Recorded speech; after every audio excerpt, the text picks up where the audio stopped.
Good morning, good afternoon. Welcome to the Climate Change and Ethics webinar, The Roles of Governments and in Societal Actors in Mitigating Climate Change. My name is Elizabeth Hild. I'm a professor of philosophy and the director of the Center for the Study of Ethics in the Professions at the Illinois Institute of Technology. Together with Kelly Lars, the librarian at the Ethics Center, we have organized this webinar. We have three great speakers for this webinar: Justin Simpson from the University of Georgia, Francisco Garcia-Gibson from the London School of Economics in the United Kingdom, and Tyra Lennie from McMaster University in Canada. So this is a pretty international panel, and I'm glad you're all here. In the webinar, we'll explore the roles and responsibilities of governments and societal actors in the context of climate change. What hinders stakeholders to more effectively promote climate change mitigation, adaptation? What can be done to improve the situation? These are the sort of leading questions for the webinar. Before we begin, here are a few logistics details. So each speaker will have around 15 minutes for their presentation. Then we will have around 5 minutes for direct questions. And after all three presentations, there will be around 20 or 30 minutes or so for general discussion. So please either type your questions in the chat or raise your hand and unmute yourself when there's time for questions, comments, discussion. So let's begin with the presentations. The first speaker is Justin Simpson from the University of Georgia.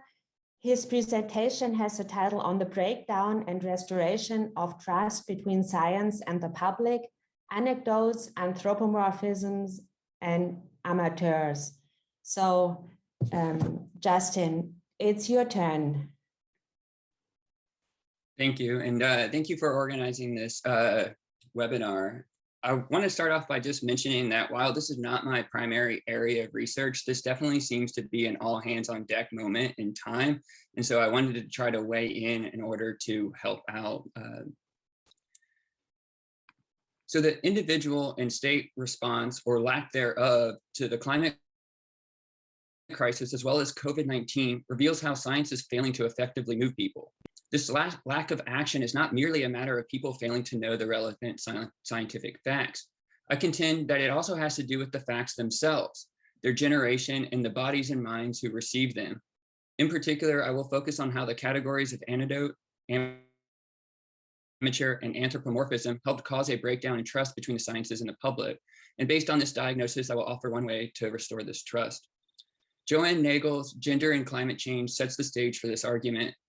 Nagel is particularly concerned with how climate science focuses on the consequences for non-humans, like ocean temperatures, corals, plants, and animals, while neglecting the social impacts. This focus on the natural world makes it seem as if humans, quote, exist in a separate realm irrelevant to research questions, end quote. When social impacts of the climate crisis are considered, Nagel notes how they are often framed under the genetic heading of human, failing to delve into distinctions of gender, race, class, or age. Such a failure is ethically and politically problematic because it conceals not only how particular people, nations, and corporations are more responsible for causing the climate crisis, but also how a different set of people and nations will disproportionately experience the negative effects of the climate crisis. Another issue that Nagel raises is the masculinity of climate science.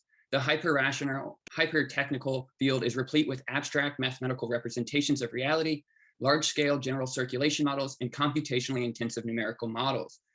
The problem is that these, quote, highly technical findings are inaccessible to non-specialists, especially those whose interests and perspectives seldom are represented in the scientific labs, end quote.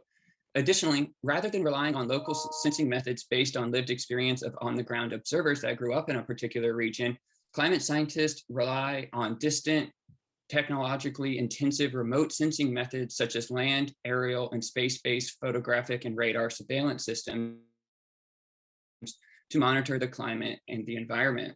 I would like to extend Nagel's work in 3 ways. First, the homogenization of the human population under the heading human can reinforce doom and gloom environmental narratives. If it is humans in general that are responsible for destroying the planet, then this makes it seem like all humans are inherently destructive, greedy, etc. And so there is no alternative and no possibility to change. Second, climate science is failing to move people because its results are not only inaccessible, but uninteresting. The dualism between nature and culture conceals how we, both humans and non-humans, are in this together. Furthermore, by speaking about the consequences for humans in general, they are speaking to everyone, but no one in particular. Through my work with the UGA Union, I have learned that organizing coworkers around a campaign requires responding to them as individuals, not as robots. Rather than giving a general description of the benefits of being in a union, it's necessary to make personal connections by speaking to a person's own interest in issues in the workplace. Likewise, to mobilize the people around the climate crisis, it's worthwhile to speak to them as individuals in terms of their geographic location, gender, race, class, and age. The generic categories of social and human are therefore not only ethically and politically problematic, they are also effectively problematic. After all, COVID-19 and the climate crisis have revealed that do not speak for themselves. My third and main extension of Nagel's work involves the dualistic and generic presentation of climate science, as well as the underappreciation of local sensing and lived experience. Historically, the sciences have not only intentionally distanced themselves from everyday human life, but have also delegitimized the anecdotal knowledge of non-scientist citizens such as farmers, caregivers, trainers, breeders, and hunters, in short, amateurs. Put differently, one reason the public might not trust the sciences is because historically the sciences have not trusted the public. In order to make this argument, I will focus on animals and ecosystems that the climate crisis imperils, since people have a more immediate access to these. As ethologist Vincenzo Dupree documents, in addition to animal psychology, the 20th century witnessed the rise of ethology as a scientific discipline with Lorenz Conrad. By formalizing the field, only people who followed the disciplinary curriculum could claim to be competent and respectable ethologists. Part of this curriculum involves scientizing the knowledge of animals, which, quote, excluded all possibility of taking into consideration individual and subjective experiences. Ethology becomes a biology of behavior. Hence the importance of instincts, invariant determinisms, and innate physiological mechanisms that are explicable in terms of causes, end quote. Consequently, the antidotes of amateurs comes to be rejected as unscientific due to their lack of control, reproducibility, and above all, their attribution of motives, feelings, cognition, and any other human attribute to non-humans. Science, or at least in this case, ethology, thus placed a firm distance between itself and simple, unrefined, untrained people. As Dupree puts the point, this represents a, quote, politics of science that aims above all to disqualify a mode of thinking or knowing from which the scientific practice has tried to free itself, namely that of the amateur, end quote. This effectively removed the animal from common knowledge. The firsthand accounts of amateurs, their antidotes, were not knowledge, being debunked as anthropomorphic fictional stories involving human projections and subjective romantic attachments. Indeed, this manic suspicion of anthropomorphism represents for Dupree, quote, the mark of a true science, end quote. Effective entanglements with animals and any anecdote about non-human intelligence, perspective, emotion, and agency comes to be treated with skepticism by science and the public alike. Consequently, the message that seems to be conveyed is that amateurs, the public, should leave matters of animals and nature in general in the more competent hands of experts, the scientists. I believe that we need to take a closer look at anthropomorphism because of how it has functioned to reinforce the dualism between nature and culture. With Lorenz, the scientization of animals reduces them to passive reactions, operating like clocks according to instincts, physiological mechanisms, and conditioning. Animals were stripped of interiority, subjective feelings, thoughts, reasons for actions, initiative, and motive. The individuality of an animal thus does not really matter. As Ronald Reagan put it, if you've seen one redwood, you've seen them all. Why does this representation of animals and nature in general matter for addressing the climate crisis, though? For one, in this homogenizing reduction of animals to soulless machines, they become interchangeable and substitutable. Accordingly, the loss of a non-human is not ethically appreciated as a real individual loss. Put differently, this mechanical understanding of non-humans results in what Judith Butler has called the derealization of loss. Animals cannot truly die, that is, because they are not truly alive in the first place as open-ended relational individuals. As Dupree explains, quote, animals will lose what constituted an essential condition of the relationship, the possibility of surprising the one who asked the questions of them, end quote. Moreover, the mechanical presentation of nature, as well as a dogmatic faith in technology, disarms the warnings of climate science, since what is lost can supposedly be replaced by human ingenuity. From this perspective, the failure of warnings about coral reef bleaching, species extinction, and ecosystem collapse to trigger individual, local, national, and transnational agents to act become a little more understandable. Yet Dupree helps resuscitate a curiosity in nature by noting the surprising life of animals. Animals have a life of their own, creatively adapting as individuals to meet problems posed by their particular environmental context. Accordingly, humans cannot rely exclusively on genetic animal natures, whether biological essences or genetic essences, to predict the actions of animals. We must pay attention to them. To put it in the words of Bruno Latour, we must follow the actors themselves on the ground. But we must follow them as amateurs who do not claim to have all the answers already figured out in terms of what the other is capable of. Following non-human actors themselves along their adventures, playing in and with nature, is one way to create shared worlds and cultivate attuned subjectivities and effective entanglements with animals. The experience we have observing and interacting with animals without preconceived stereotypes creates an opening for a person to become connected with them. Due to the open-ended, outward-oriented nature of bodies, these experiences can reconfigure the bodies and minds of humans in relation to non-humans such that we become attuned to what matters to the other. As Dupree explains, these experiences are acts of anthropozogenesis. Through such attunements, information about a species going extinct is not an abstract fact, but it hits home. It is personal, it matters. It is also personal in the sense that we are losing an individual non-human in a unique species. Ultimately, the point here is to find ways to encourage, not discourage and belittle amateur scientists and antidotes. Etymologically speaking, the amateur is a lover, and so the amateur natural scientist would be a lover of nature. More than a theoretical cognitive understanding, the lover of nature has a bodily and affective appreciation of nature. Furthermore, we need to reevaluate the antidotes of amateurs.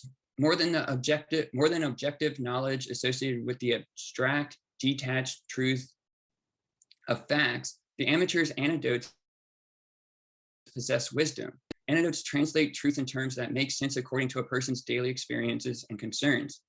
While not all antidotes are equally good, the proliferation of antidotes about animals and nature are at least a reflection of a person encountering nature and engaging in the process of co-creating shared, more than human worlds from the ground. Of course, the cultivation of amateur scientists depends on the nature of science education, among other things. Science education, however, at least from my personal experience, often divides students against themselves, making them check their subjective perspectives, interest, affective bodies, and emotions at the door. The appreciation of nature thereby becomes a purely theoretical and rational one, which is conveyed by objective facts. Rather than diminishing or distorting scientific findings, incorporating affectivity into the sciences with narratives and imagery can be one way to strengthen their objectivity. Donna Haraway's anecdote about her experience in a graduate biology lecture on the enzymes of the electron transport system evinces the promise of this more personal alternative. Haraway remarks on being tremendously moved intellectually and emotionally in response to the stunning narrative and visual imagery that has always made biology beautiful. Narrative, imagery, and beauty can thus be integral to a great cognitive and affective appreciation of nature. As Haraway explains, quote, after the lecture, on the walk around town, I felt a surging high. Trees, weeds, dogs, invisible gut parasites, people, we all seem bound together in the ultra-structural tissues of our being. So who is surprised when we're love and knowledge not co-constitutive, end quote.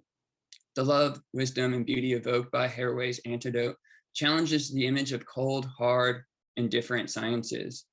Rather than splitting humans from nature, mind from body, or head from heart, the lecture was a loving and beautiful performance in a multi-species worlding, which created a cognitive and affective attunement. Such attunement I see as one key to moving people to act to address the climate crisis. With the Anthropocene threatening the end of human time, it is time that we all play at being amateur scientists. Thank you.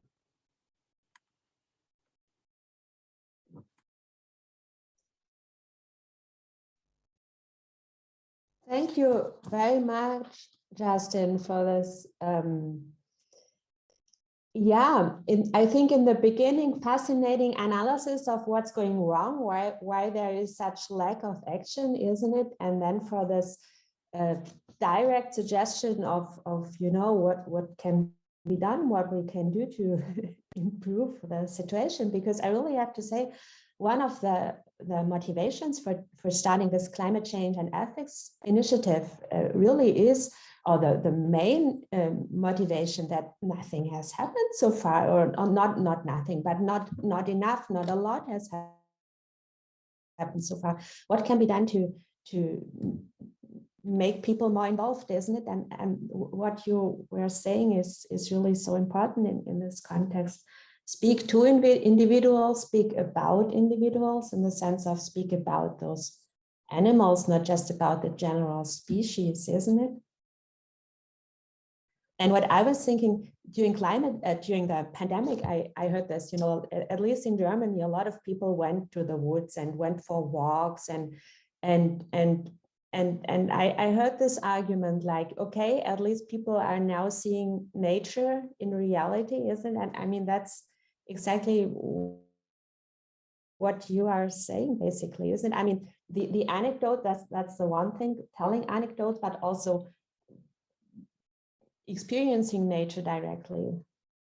Yeah, definitely. I'm working with a scholar out in Ireland, and they were reporting during COVID that a lot of people reported seeing all of these birds that they've never seen for the first time, but they've been there the entire time. They just weren't actually able to go out and have the time to see them. And to speak to your first point, I mean, this is one of the kind of driving concerns behind this paper, but didn't get actually mentioned, was Robin Wall Kimmerer's work. And in her book Braiding Sweetgrass, she mentions how whenever so as a biologist, she often talks about the latest environmental crisis, and then all of her students, their immediate reactions is we got to spread the word, right? As it with the thought being, if only people knew. And Kimmerer's people do know, they do know the cost of an extractive economy, but still we don't change. And so this is why I was kind of interested in figuring out how to better connect the news effectively to people and the public at large. Yeah. Everyone, please type your questions in the chat or raise your hands to ask questions or to make comments. And I was thinking, I mean, when listening to you, when there's a species that's almost extinct, and when we see it again, then it's this individual thing, oh yeah, there is again this animal X, we spotted it somewhere, or it was spotted somewhere. But when a species goes extinct, I mean, it's the abstract species and it's just gone. But there are a number of questions now. Kathleen Wallace asked, what was the name of the Nagel paper?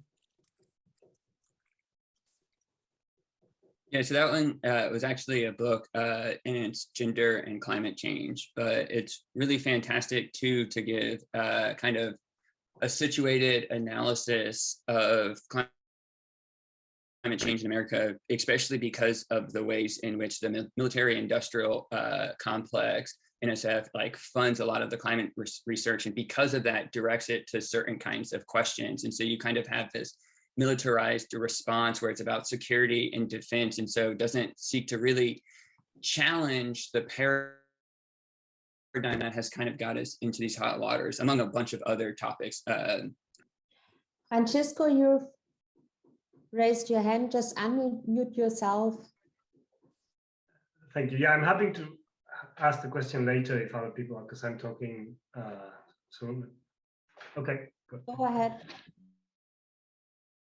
Thank you. So yeah, great talk, Justin. Thank you. I definitely welcome proposals to make science, mobilize action, and I think anecdotes and anecdotes can make a difference. What I wonder is whether the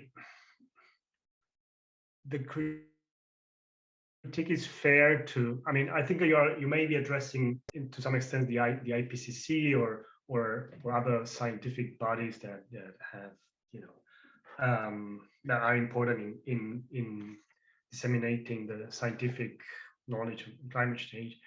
And I'm thinking, isn't there sort of a division of labor in science? Like some people need to do that part of the work, and then other people can do the other part of making that more appealing or mobilizing to people, right? And I don't know. Again, if the IPCC is one of your sort of targets of the critique, the IPCC does make a difference in terms of the impacts, right? It's not just people, but it makes a difference. People who are more already vulnerable to other to other issues are going to be more vulnerable due to climate change. So I think that if one of your targets is the IPCC, then yeah, they're not that guilty, I think. And finally, I think that one reason why some scientists may be focusing on humans, on the impacts on humans and not other species, might be that, I'm not justifying them, but might be the thought that if we add other species, we may lose some people in the public. Like humans definitely care about themselves and about their friends and relatives, and sometimes against people they don't know. But not everyone cares. Not every human cares about other species. So if we just focus on humans, then we're sure we're going to get to appeal to a lot of people. Maybe that's the thought. And if we start talking about other species, we may lose some people. I think that some of that may be acting. And finally, I think that even just the abstract, the abstract science is already pretty mobilizing. In my experience in teaching climate change, like just presenting this most sort of abstract, as you put it, view of what's going to happen, who's going to be affected, is already like quite deeply mobilizing for people. Maybe, as you say, maybe it just brings sort of this doom and gloom feeling, but not always. And I think it definitely mobilizes people to action. Yeah, that's all. Thank you. So I'll just quickly respond again. Like these are tough things. And obviously if we had solutions, we wouldn't be having webinars like this, but I definitely, respect the sentiment about the need, like, for this division of labor and like specialization. But then at the same time, like, I hear on the other side of my ear, like, this calls for interdisciplinarity. And then I also think too about how like this division of labor often can sometimes reek to the public as this academic elitism. And like you hear it all the time in conservative, like, even just like growing up in Florida in the South and coming from like, I was like the first person to go to graduate school with my friends and family. And so going back to them too, right? I like constantly have to disarm these kind of notions that universities are like breeding grounds for like liberals or like, and so it seems like on the one hand, like, I definitely think that given the complexity of these topics, that there's only so much one person can do. But I guess I was just kind of hoping to point out this, especially with Haraway's Antidote about sciences, to kind of give this personal feel to like what it is to be a scientist, such that like their operations aren't in closed doors, and then kind of revealing the ways in which these subjects are really difficult. It's not like they just like discovered, oh, here's the truth about the world. It was like a lot of pain and work and collaboration. And so maybe just trying to showcase this such that it's not like, oh, here's the facts, and when it comes to the like point about, kind of this prudential concern about like moving people, and so we should talk about people and not species. I mean, I think that this is, complicated as well. I think that, historically speaking, that seems to be the right move, just because of the ways in which kind of anthropocentrism, everyone's been raised in that, such that we are more concerned with humans. But then I just really don't know how to square that with COVID-19 response in America, where people seem to not care about their neighbors, right? The rampant disregard for wearing masks and vaccinations and stuff. And again, I don't necessarily want to individualize responsibility here. There's a bunch of nefarious, wicked actors at the local state levels, but it's really tricky how to go about doing this. But ultimately, when I was talking briefly about playing in and with nature, I think that it has to be something to where we reimagine environmental ethics or environmentalism, such that it's not a chore, such that we move beyond this egoism, altruism binary, and show the ways in which doing good can feel good and be really rewarding, and so kind of spin it in a different way. Yeah, great. So let's move on to the next speaker. To Francisco Garcia-Gibson from London School of Economics. His presentation is titled Business Influence on Climate Policy Making. So that's the role of businesses now that we are talking about. Thank you. Sorry if I feel I'm monopolizing this, making questions and then talking about, well. Thank you very much for the opportunity to speak here. This is going to be sort of an exercise in non-ideal theory. I'm not, my assessment of what corporations should do regarding climate policy lobbying are not what I hope corporations would do in sort of an ideal world, but it's more of a non-ideal exercise. And so my research starts from a sort of a perception that some things are changing in the corporate climate lobbying world. And lobbying here is used in a very broad sense, including different forms of corporate political engagement or advocacy, sort of not just lobbying exactly addressing public officials directly or indirectly with information and other forms of engagement, but also political spending in elections and in advertising and so on. And clearly the dominant, up to recently, the dominant landscape was that corporations who were active in climate policy were in climate policy lobbying were doing negative lobbying, meaning trying to stop or dilute climate policy regulation. Okay, that's what they've been doing for the past decades. But in the last few years, I would say up to a decade, some corporations have started lobbying for climate policy, for more ambitious climate policy, not trying to block it. And this change probably has many explanations. One explanation is that some corporations are starting to see that basically their income is going to be deeply affected by climate change. Supply chains are going to be disrupted. People won't be able to buy as many of the products as they were able to buy before the impacts of climate change.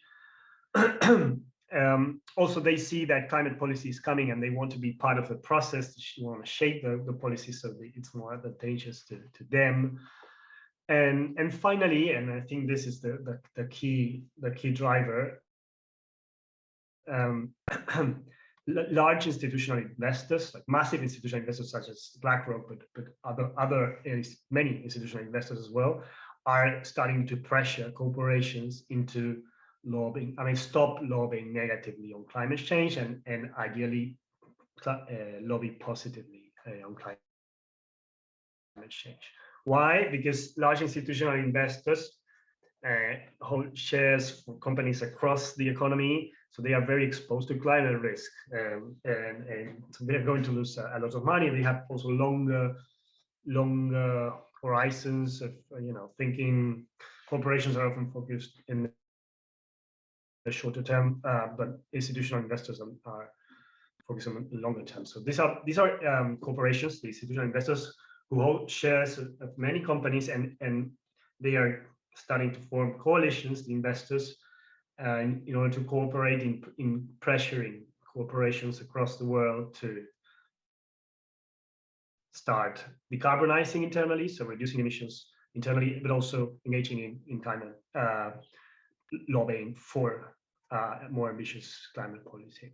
I think this is a welcome development, a very welcome development. I hope it gets stronger. And one thing that has came out in the past decade is that different non-profits, an initiative within the UN, and some investor and corporate coalitions have begun publishing guidelines, standards for assessing whether a company is lobbying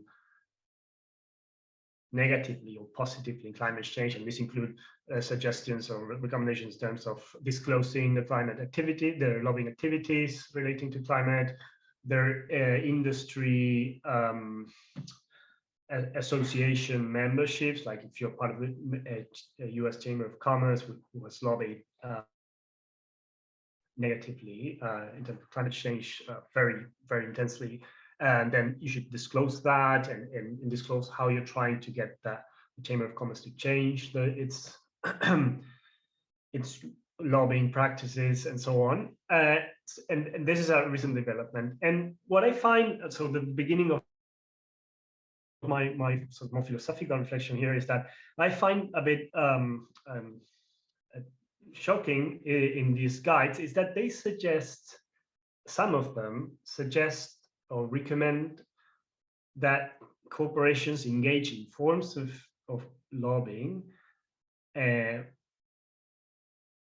that many in the business ethics and in political philosophy think are ethically questionable, okay? Such as exploiting revolving doors. Yes, one of these guides says that corporations should consider, hiring former officials, or if they have hired former public officials, use those connections to try to influence the policy process, contributing money to electoral campaigns or elected officials in order to influence the policy making process. And other guides don't suggest this kind of means, but they do remain silent on the means that corporations should use when lobbying. And this is also problematic because if we believe that corporations do engage in ethically troublesome forms of lobbying, then the guys should perhaps say no. I mean, engage in climate lobbying, but avoid these kind of more questionable ways to lobby. Okay, so that's kind of the problem, or the background. I'm going to assume that corporate lobbying has some impact in policy, which is not clear at all. The causal, the causal explanations of how, the causal hypothesis here of how corporations may influence policy have not been like really supported. Many of the usual ways, like people think, okay, people who make substantive donations to campaigns will probably get what they want from politicians. That hasn't been, I mean, that hasn't been shown at all in the studies that exist on the influence. I mean, all the studies that I know of have not found any correlation between donations and getting what you want. But there are other ways in which money seems to influence policy. So, I'm going to assume that it does, that corporations can, thanks to the disproportionate economic power and disproportionate wealth, they can influence policy. Some of the means are acceptable, or at least we should tolerate them in a democracy. Some of them are questionable, are ethically and socially questionable. So the first question I ask in this research is, if these practices of lobbying that are often regarded as unethical in all other areas of policymaking shouldn't be regarded as ethical, or at least acceptable, or all things considered justified, and to use a more technical term, in the case of climate policy, right? And whether people who can criticize corporations for engaging in these practices, in these particular types of lobbying, should criticize, condemn corporations for using them, or whether instead they should either encourage or remain silent with what they're doing. The same, including this guide and standards about climate lobbying. So those are the questions. Like, what is it ethically acceptable for a corporation to use this means that in other policy areas are not acceptable? Given that, and this would be the main reason, given what's at stake with climate change, right? Given that climate change, unless ambitious policy is adopted in many countries, the climate change is going to cause serious suffering to humans and other species, and you know, in terms of just deaths, millions of deaths, lack of water, access to food, refuge, and so on. And given what's at stake, should we sort of tolerate or even encourage corporations to use these forms of lobbying? This is clearly non-ideal ethics. So it's something that ideally corporations should be doing, but given the urgency and the given the urgency and what's at stake, should we encourage them, or at least just not criticize them for doing that in the case of climate? Sorry, can I ask how much more time I have, so I see how much I develop the rest? 5 minutes. 5 minutes. Great, thank you. Okay, so what I'm doing, this is a work in progress. What I'm doing is trying to consider the main reasons, the main objections that someone thinking that corporations should engage in those unethical or normally unethical kind of lobbying practices in climate.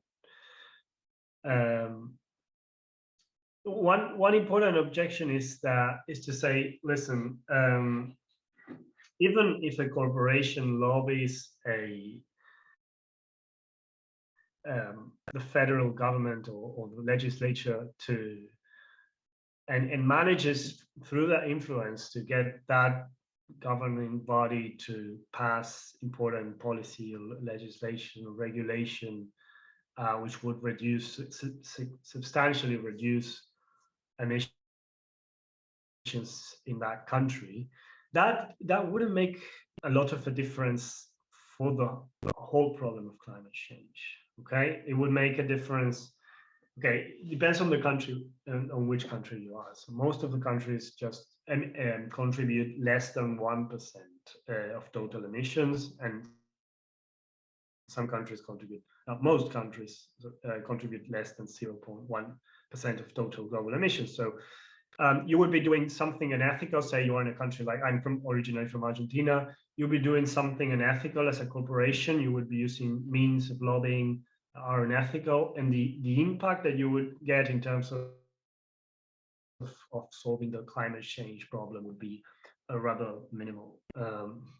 So why do it? If you are in a country such as the US, like the second largest emitter, even then it's just 13.5% approximately of total global CO2 emissions come from the US. So even if you manage through your lobbying to get the US to completely decarbonize, still the problem of climate change is not going to go away unless many other countries do the same. The problem is obviously larger if you are at the local level. You're lobbying at the local level, at the state level or the municipal level. The impact is going to be even less than that. I think that this objection that doesn't really work because first, especially if you're in the US, I mean, reducing total emissions by 13.5% can make a huge difference in terms of climate impacts, right? Save lives, people's lives not being ruined. And I mean, if you see the estimates on the impact of climate on human access to basic goods, reducing emissions, global emissions, even if the US just does it unilaterally, would make a huge difference. Reducing global emissions by 1% would make a huge difference. Even by 0.1% would make a huge difference in terms of, you know, hundreds of thousands of lives being saved if you just reduce 0.1 emissions. So it does matter. And also, if your country adopts ambitious climate policy, this can lead other countries to follow, especially if you are in a very influential country such as the US.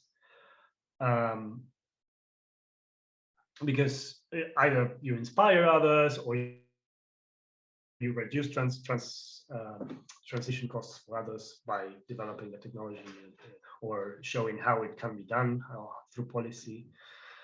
Okay, so that, I think that pretty much answers the one concern. That the concern would be, I mean, if you don't make any difference, why be unethical? And am I out of time?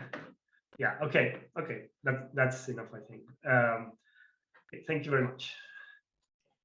Thank you, Francisco, also for being considerate of the time. Yeah, this is an important topic, the role of businesses. And I mean, they may positively lobby, but they may also negatively lobby in the sense that they don't want any changes. And I mean, that's the other thing.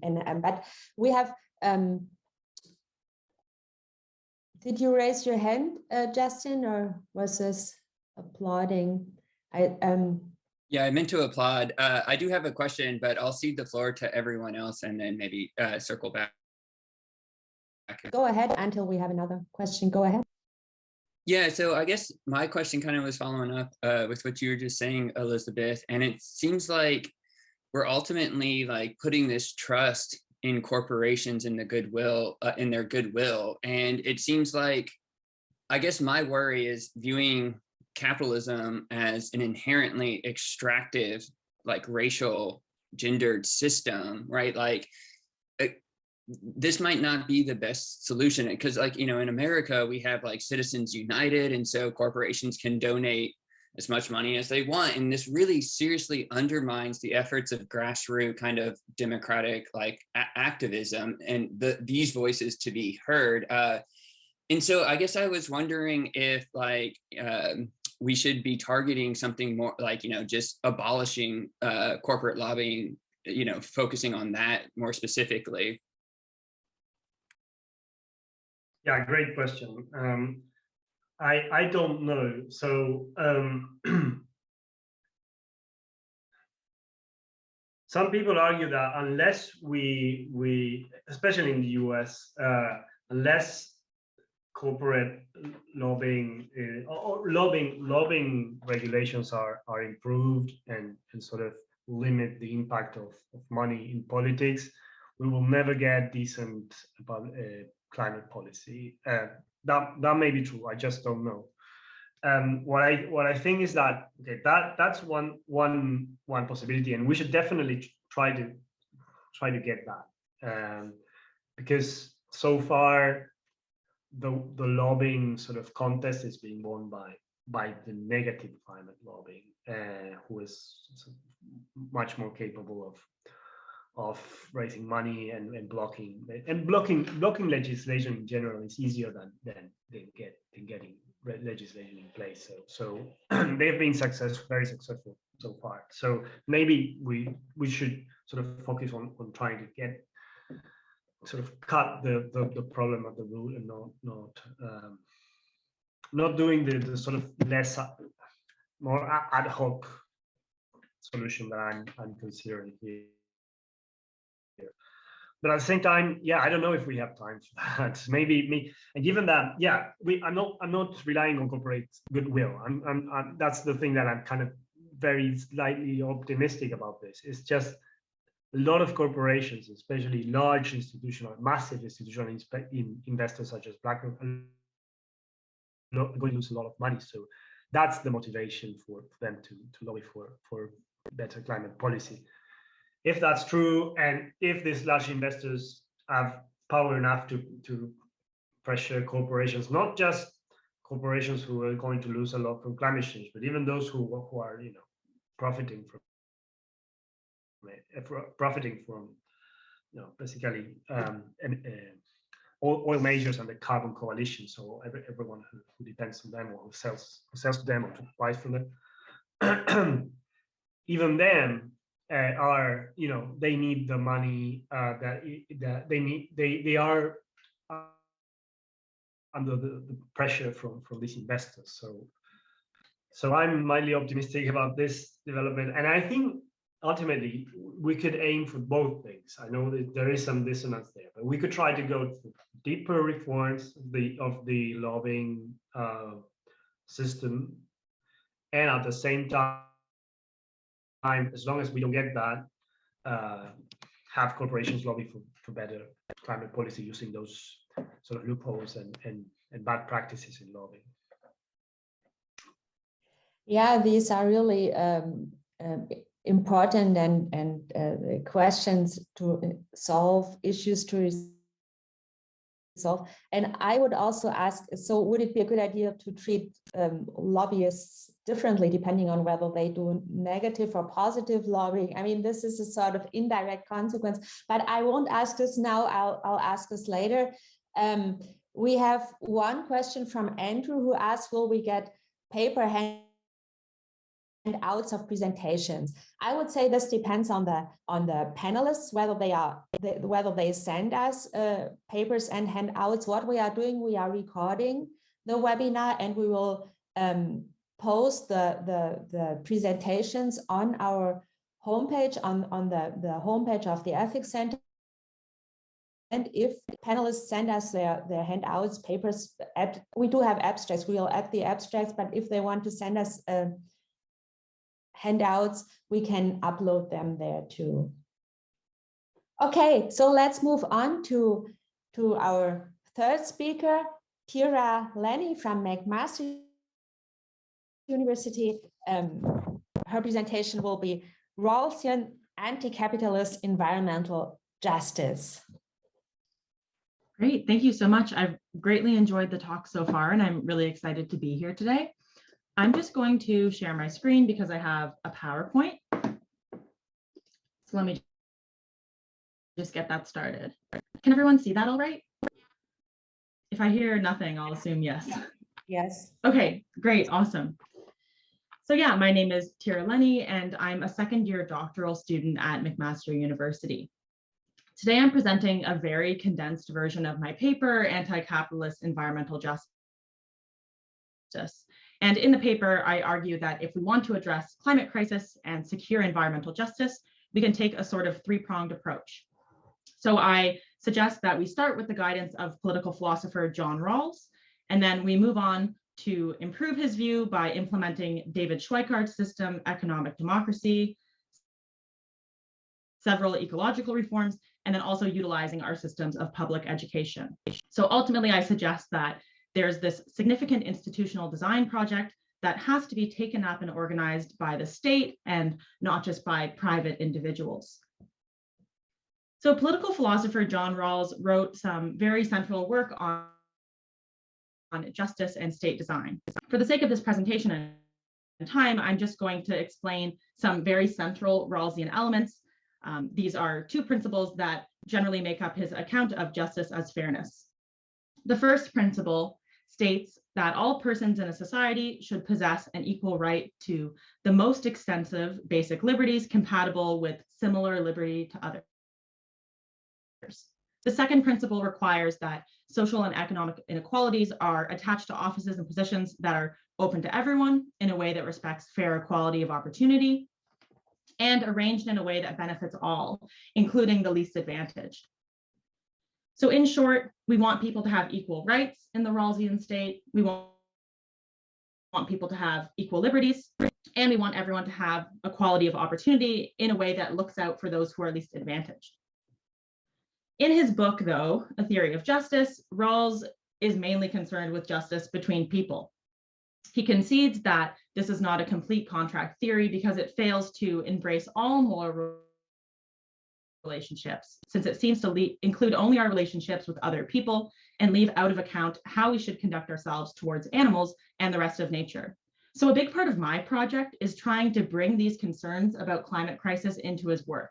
I think he provides a really helpful starting point to think about state construction and how we might generate a just and equal state, but he's missing these concerns that are so pressing and important now. So I argue that without these concerns built into his theory in the first place, we'll never be able to construct the sort of just and functioning state that he has in mind. So the approach that John Rawls initially takes separates matters of human justice from environmental and animal justice issues. I'm going to try to show throughout this presentation how this separation is incorrect and artificial. Ultimately, a failure to deal with the environmental and animal justice concerns impacts elements of human justice. So the two sides of justice are tied up in a way that is not represented by the strict reading of Rawls. So I'm going to briefly explain how the theoretical elements that I mentioned, those two principles, are impacted by climate crisis. So for example, we can think about how natural disasters are these uncontrollable forces that impose financial and social burdens. And often these burdens are felt more by people who are least advantaged. So individuals who are at a greater risk of being exposed to climate hazards in the first place may also lack the support and resources to bounce back and recover during the aftermath. So climate crisis, it aggravates these existing inequalities in society, but it also worsens the scarcity of resources. And this is something that Rawls is very concerned with in his work when describing how to create a just state. So the climate crisis causes things like heightened housing insecurity, destruction of property, food insecurity, and generally depletes natural resources. So the more that climate change supports this worsening and this scarcity of resources, the more likely that the conditions of a society will break down without this ingrained care for nature and animals. So all of this ends up impacting the stability of a state, and all of this makes justice and equality harder to achieve. So the way that we organize our social, political, economic, and legal systems has this really serious power when it comes to our treatment of the environment. And when the structuring does not take the rest of nature into consideration, there's these unstable conditions that negatively impact the stability of the state and human justice. So this is why I'm bringing these concerns into the Rawlsian institutional design project. If we want to acquire the sorts of values that Rawls is concerned with, then we have to pay attention to environmental justice. So the first thing that I add to the Rawlsian picture to secure environmental justice involves a sort of economic restructuring from a capitalist system to David Schweikart's system from his book After Capitalism, which is called Economic Democracy. I'll note that this kind of addition, it fits with what Rawls already has to say on the topic. So in his book, he mentions that a sort of socialist market economy would be preferable. So he mentions property owning democracy as an option, but the option that I'm presenting also kind of fits with economic concerns. So in the context of this presentation, when I talk about a society being capitalist, I'm generally thinking about that society meeting three conditions. So first, the means of production are going to be, for the most part, privately owned. Second, goods are going to be exchanged in a market at prices that are determined by competition and demand. And then finally, most people who engage in wage labors are not the owners of the means of production. So when we examine the ways that a capitalist society generates inequalities, it quickly becomes apparent why part of the solution to fitting in these concerns has to be a commitment to anti-capitalism. So the first thing, capitalism generates these staggering economic inequalities. It creates a distribution of wealth that erodes solidarity. So laborers in this system are undervalued, underpaid, and overworked, which leaves them with a sort of degraded self-respect. Next, respecting other people and justice under capitalism is very hard, next to impossible. So despite this kind of rosy picture as capitalism as an equalizer where people who work hard do well, we can see how capitalism actually encourages this widening of the gap between the best and worst off. And this clearly runs counter to the goals of Rawls, who was interested in the least advantaged. And finally, since we're focused on a state that upholds environmental justice, a capitalist framework seems ill-suited for this task. So capitalism encourages over-extraction, overproduction, and the commodification of nature and animals due to this sort of expansionary dynamic that it has, where industries are often incentivized to rely on this fast, cheap, and unsustainable production. So because of these three general worries, in my paper, I suggest that the Rawlsian society is best achieved under something like David Schweikart's system, economic democracy. I'm happy to consider other options, but this is kind of the system I found that did the best job of accounting for all these concerns. And if needed, I can explain the system more during Q&A. This is like a very broad sketch. So there's three main pillars that are the core of economic democracy. So first, under economic democracy, workplace democracies are encouraged for the sake of worker well-being. Second, there are these public investment funds. So workplaces pay taxes to the government for land, buildings, and equipment, and that means that the means of production become collective property. These taxes are then distributed on different levels on a per capita basis, which helps satisfy a standard of fairness and diminishes inequalities between regions. And then finally, the market under economic democracy, in a similar way to capitalist systems, is unregulated. But Schweikart really neatly argues that the existence of this unregulated market doesn't make economic democracy a capitalist system in some way. So, of course, there's still this drive under economic democracy to maximize the cost between the divide between costs and sales. But under economic democracy, labor is not this cost that's paid at the same time as equipment and land. Instead, there are claimants, the laborers at the end, who stand to gain whatever remains. I'm just going to stop to quickly, I can't see the chat when I'm presenting. Is there anything, like I see there's two chats.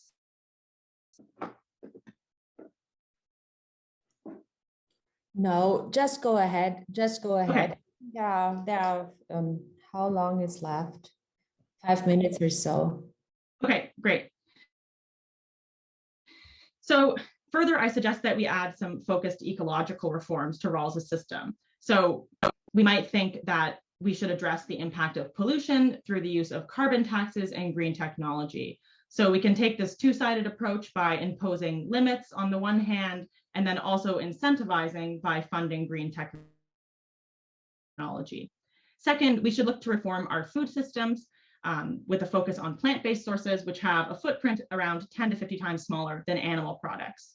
So our current food consumption habits contribute disproportionately to deforestation, loss of biodiversity, greenhouse emissions, and pollution by runoff. So redistributing our agricultural land to prioritize plant-based sources could go a long way in terms of reducing the impact of agriculture on our planet. And then finally, we need to pay close attention to how we have this shared interface between humans, animals, and the environment, and acknowledge that this shared interface can be the site for public health crisis. So we've seen this recently during the pandemic, but the way that we treat animals and the environment can spread disease. So addressing this will be crucial in terms of securing environmental, animal, and human justice.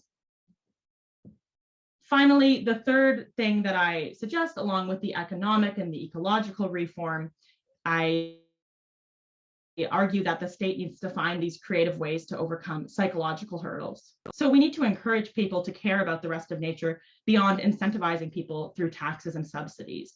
I outlined several ways that we might utilize public education as a tool to instill care in the paper. Briefly, we might work to empower consumers with knowledge about the ecological impact of products they consume. We might look to integrate more up-to-date materials in elementary or higher education. And of course, we can use these public-facing information campaigns to help spread the importance of securing environmental justice. So that's the incredibly condensed 10-minute version of a 30-page paper on the topic. So in short, I'm using Rawls's system as this starting point for thinking about what the ideal state might look like.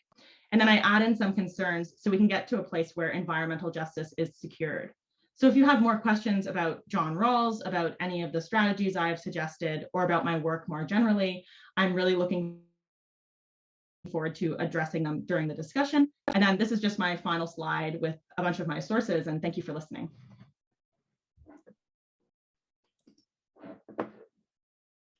Thank you, Tyra, for a great presentation.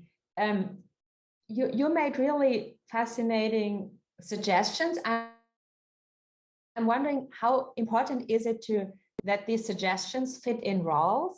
This may be a strange point for you because I understand you have this Rawlsian approach but I mean, yeah, I'm just asking this question nevertheless.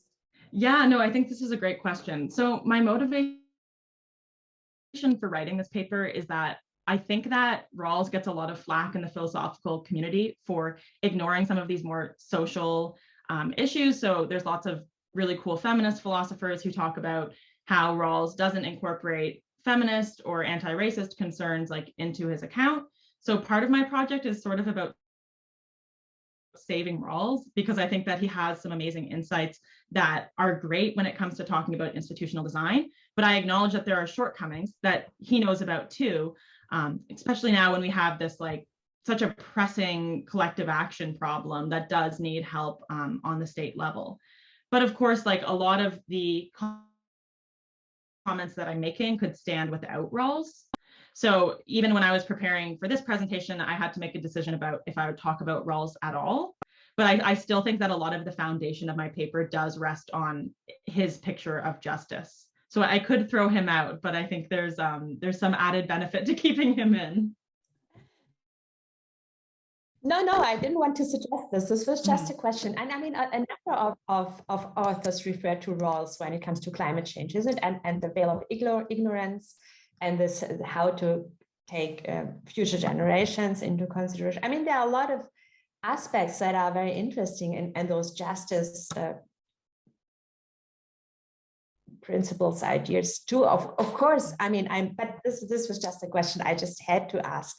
Yeah, so sure. everyone, please either type your questions in the chat or your comments, or raise your hands and unmute yourself, whatever you prefer.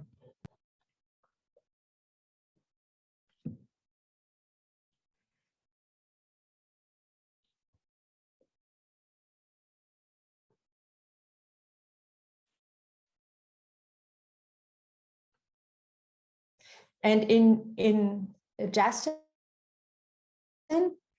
it's your turn. I'll ask my question later. Sure. Yeah.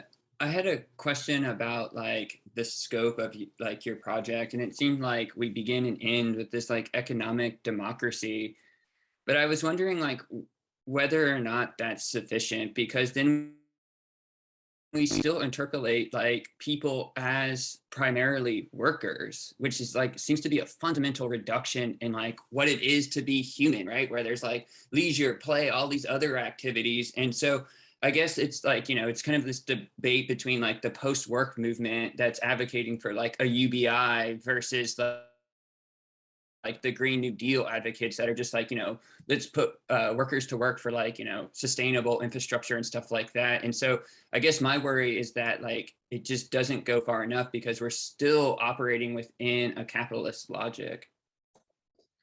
Right. So are you concerned about the way that economic democracy focuses so much on the type of workplace that needs to be secured and the fact that there's like an open market? Like, are those two concerns that play into your question? Yeah, where I see it as like, obviously we need to improve people's lives as like, as soon as possible. And that seems to be definitely one way, since most people in America are working 2 or 3 jobs just to make ends meet. And so to attend to those needs, certainly, but I'm just thinking about like what your vision is for like a more distant like future in terms of. Right. Yeah. Thank you. That's a really helpful question. I'd have to think really deeply to have a great answer, but I'll try to give like a partial answer now. I think that the 3 pillars that I focus on from David Schweikart's view are the most important for explaining why this choice in terms of the Rawlsian goals and then the environmental justice goals. But there's a lot of other really interesting things happening in Schweikart's book. And he's someone who is very concerned with things like green community design, with reduced working hours, and with better working conditions in the workplace democracies. So he still ultimately is talking about people as laborers, so it might not get around your specific worry, but he is very concerned with well-being and the way that capitalist systems kind of limit opportunities for play and leisure. So those considerations are built into his work. They're not things that I mentioned in the presentation just for time constraints. So I think that my solution would be to build in some of the more like leisure and play based considerations that Schweikart brings up. Does that help resolve the tension a bit? Okay, great.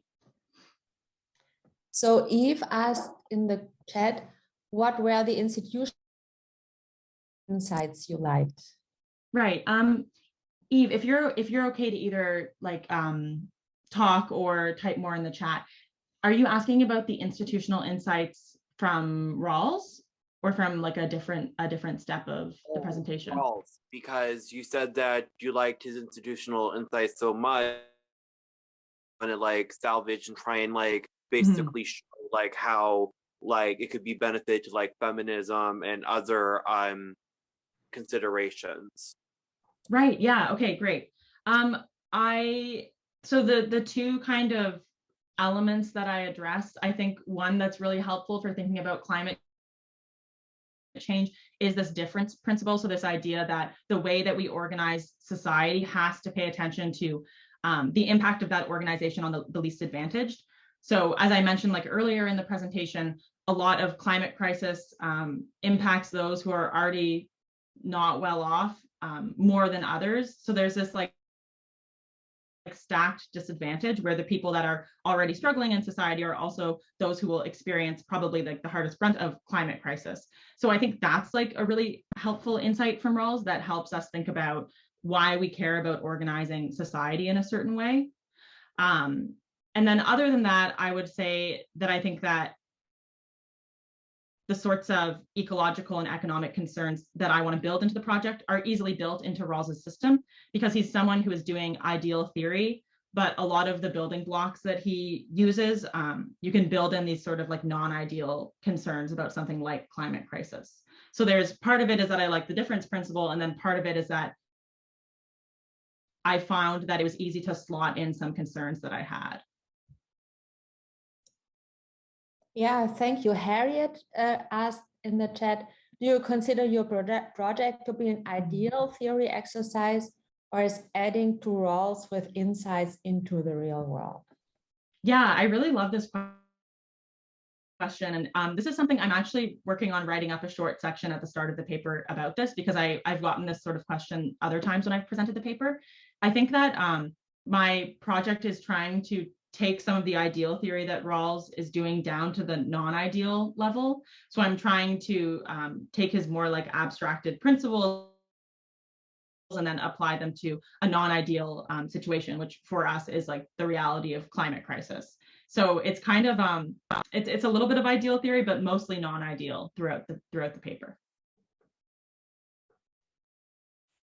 Thank you. I'd now like to open up the discussion to all 3 speakers. So whatever question you may have to any of our 3 speakers, or whatever comment or question you may have around the broader topics on government, societal actors, climate change, and ethics, please either raise your hand or type them in the chat. So maybe this is my chance to, on the one hand, get back to Francisco and the question about should we treat this differently depending on whether they have doing negative or positive lobbying activities. And this is, even though this is not directly related to Tyra, in the sense that that she argued for economic democracy. I mean, this is also a certain direction, isn't it? This is not neutral. This is also like we have to move into this direction. So probably a question for both of you: how to realize these claims? I mean, would this imply that we facilitate, favor certain groups in society, certain lobbyists, certain investors, I mean, whoever. So that's my question.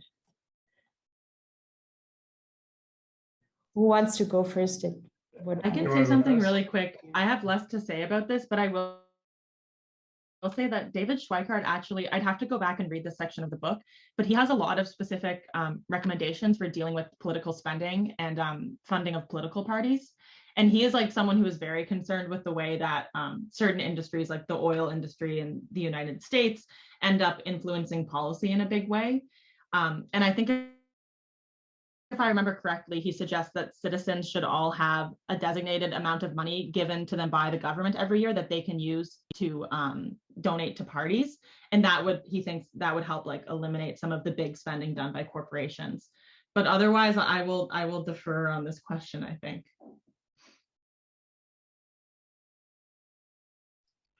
Yeah, I mean, how to solve the problem of unequal influence in policy, the unequal influence of money in policy is super complex, because on the one hand, you don't want to completely block input from business into legislation. Why not? Because you get a lot of very valuable information for the policymaking process. You need to know how policies are going to impact at the economic sector, the productive sector.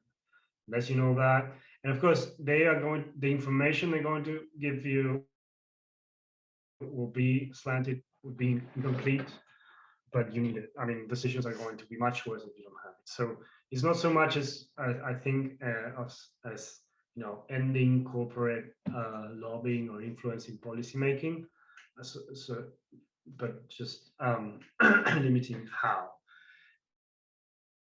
And now, I mean, that can take some time. In some countries, it's much better than in others, and so it's not something that's impossible. It may be relatively easily feasible, and there are many proposals, such as, you know, giving money to other people to influence policy. For instance, if you want to contribute, say, $1 million, then 50% of that is going to go in vouchers to all the other, you know, to all other citizens, and the other 50% you can spend it on the candidate you want, say. There are many proposals. The thing is that, you know, the proposals we've had so far were not very successful in the US, but I'm definitely for that. But as long as we don't have that, the question is, what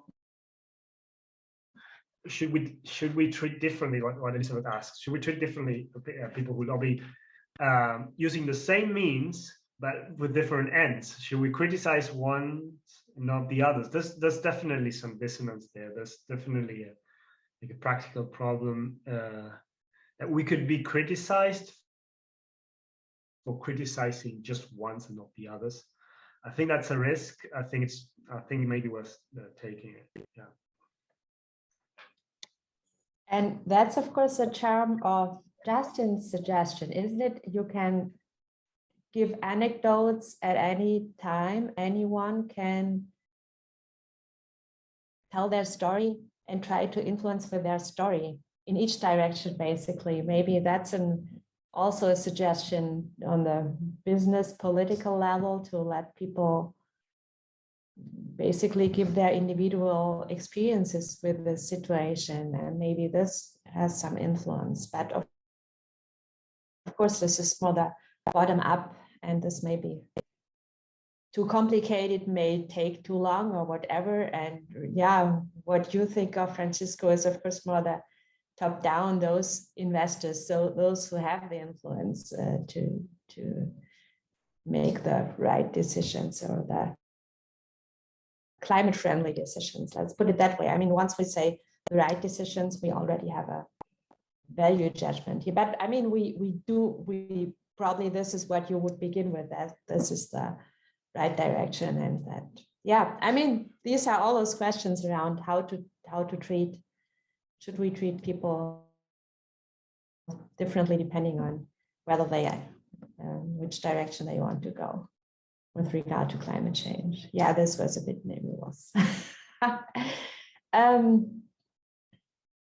Questions, comments? What do others think?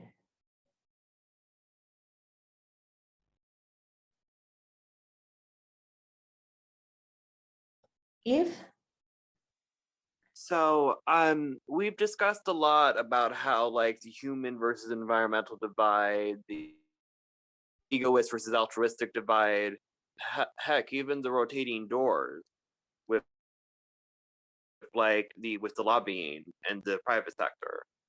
So what is the divide between the political and the non-political when David Schwicker is talking about like political donations?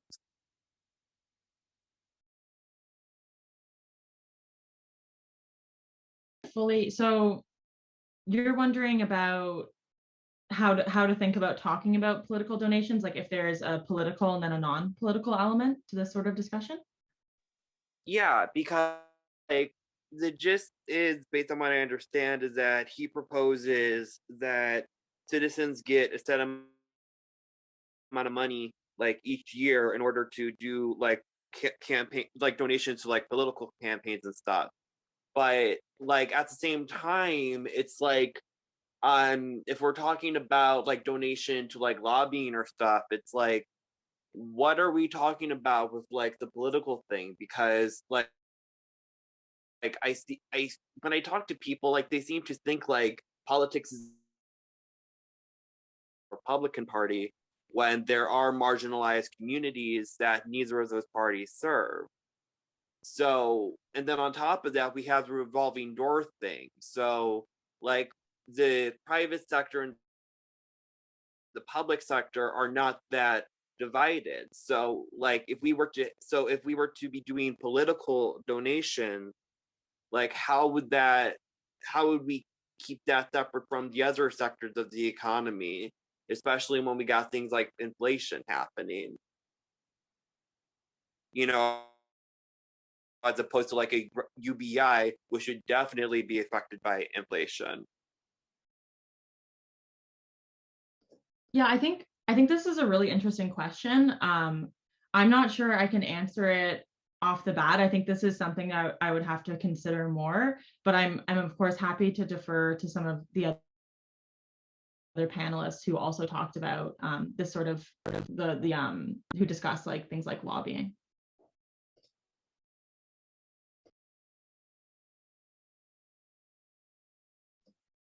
If I can add something in terms of the divide between public and private, I think that one thing that's happening with the climate politics in particular is that there's a divide within the private sector.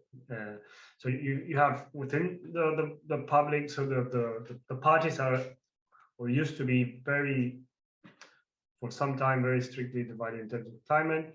But then on the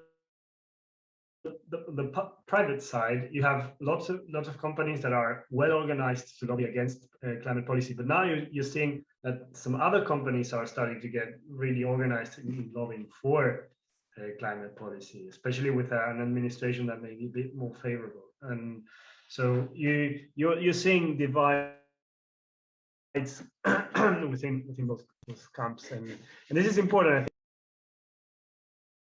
I muted myself. There's often the view that all corporations are just basically trying to stop all climate policy and legislation, but it's not the case, fortunately, because we would be lost otherwise, I think.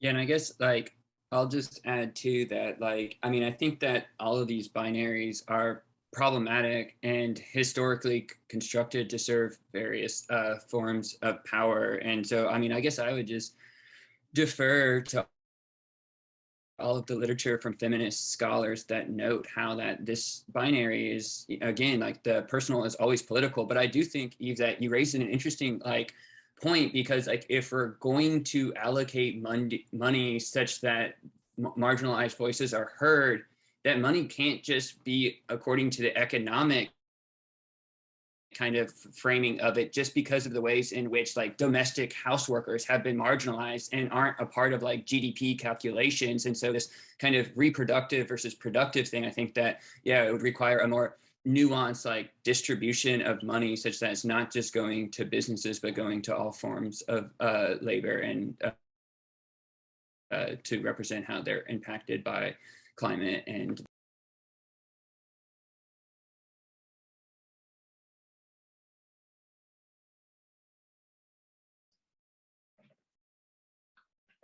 I have a question. Can I ask a question for Tyra?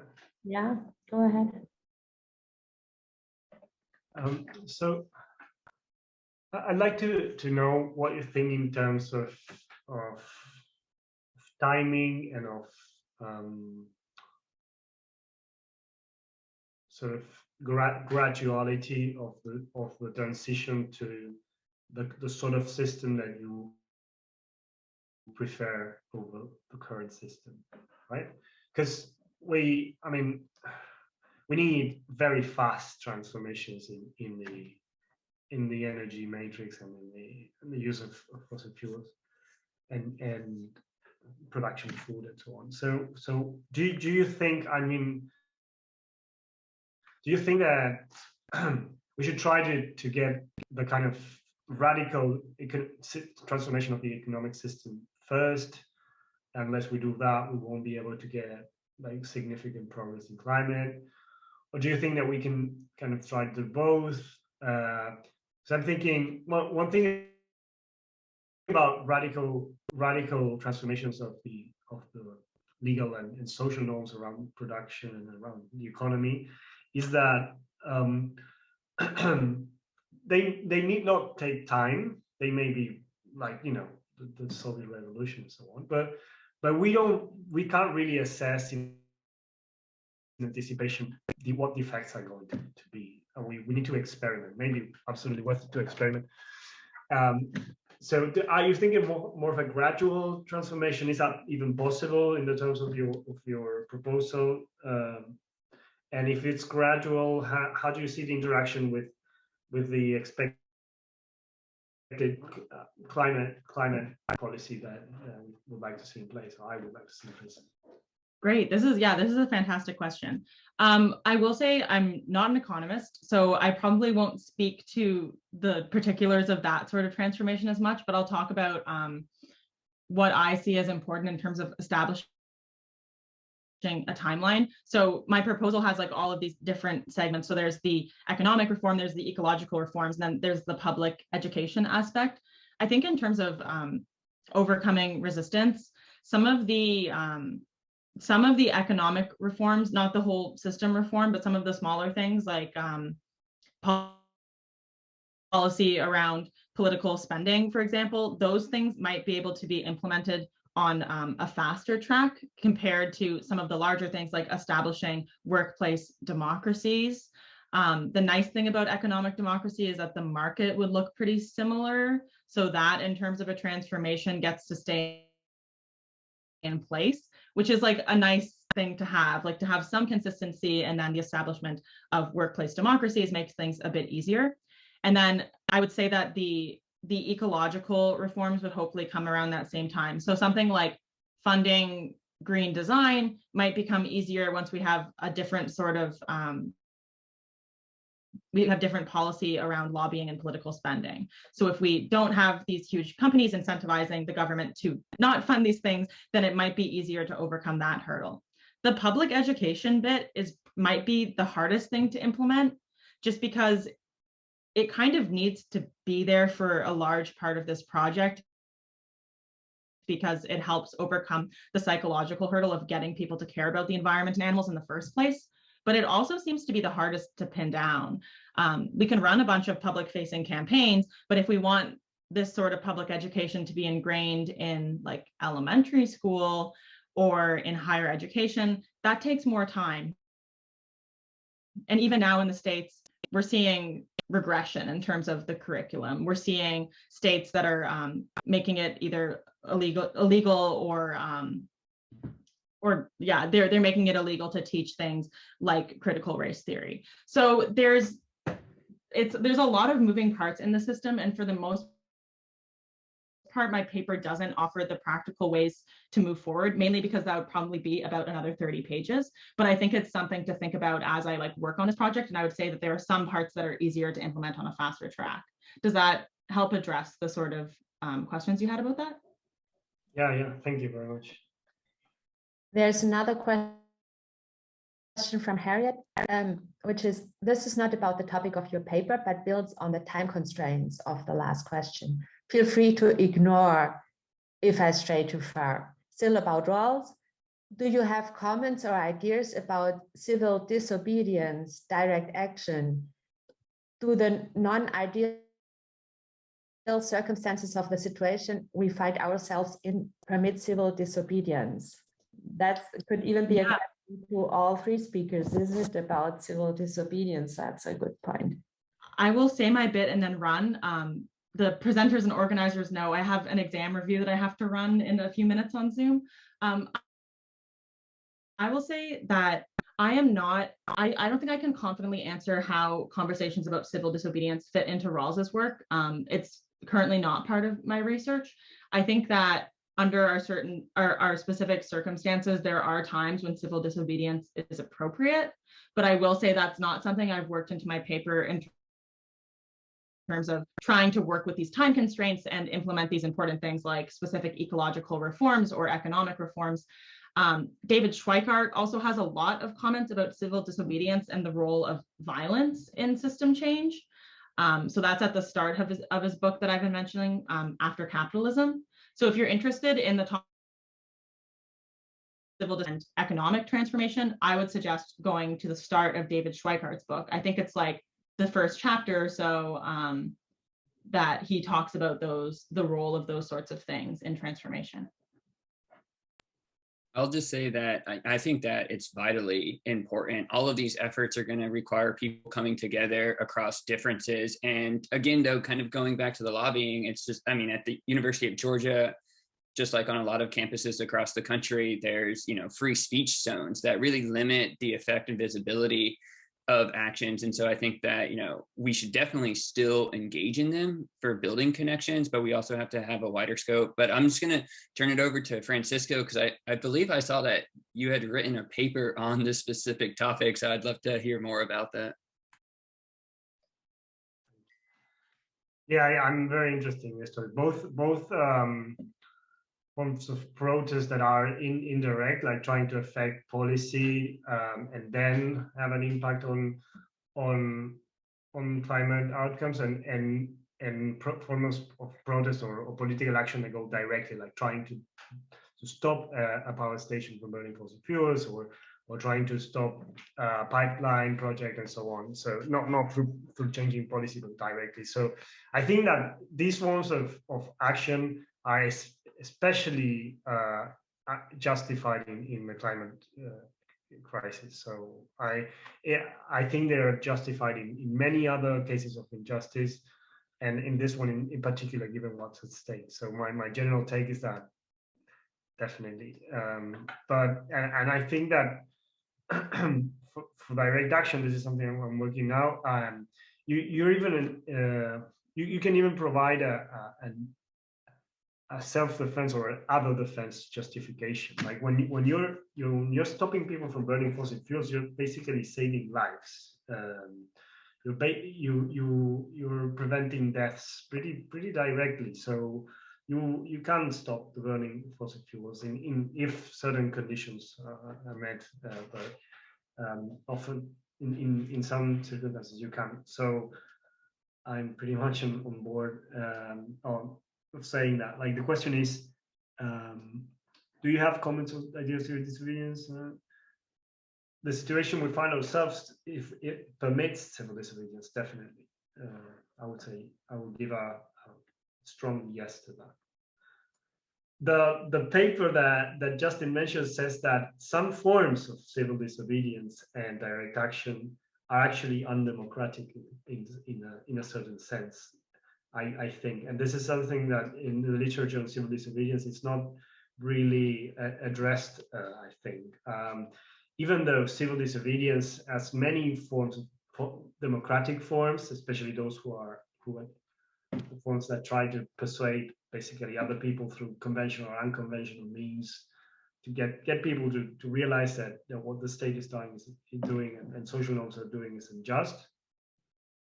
But when you try to pressure government into doing something, basically use coercion, that has some undemocratic elements to it when you do it through civil disobedience or direct action. So I think that these undemocratic aspects are justified in the case of the climate crisis and many other cases of injustice, but they need to be taken seriously. Like I don't think that the idea that all protest that has the right ends, but even if it uses some form of coercion, is democratic. It's a bit it's not right. Yeah. Thank you, everyone, for this great discussion. We are now at the end of the webinar. I'd like to thank our 3 speakers, all the attendees who listened to the presentations and who asked great questions, made great comments. So thank you, everyone. Thank you for attending this webinar. Thank you for speaking. We'll have another upcoming webinar on the 25th, not the 29th, the 25th of April, also at 11 a.m., which is on risk and its implications. So if you are interested in climate change and ethics, maybe you are interested in joining us for this webinar too. So thank you, everyone. This was really a great session.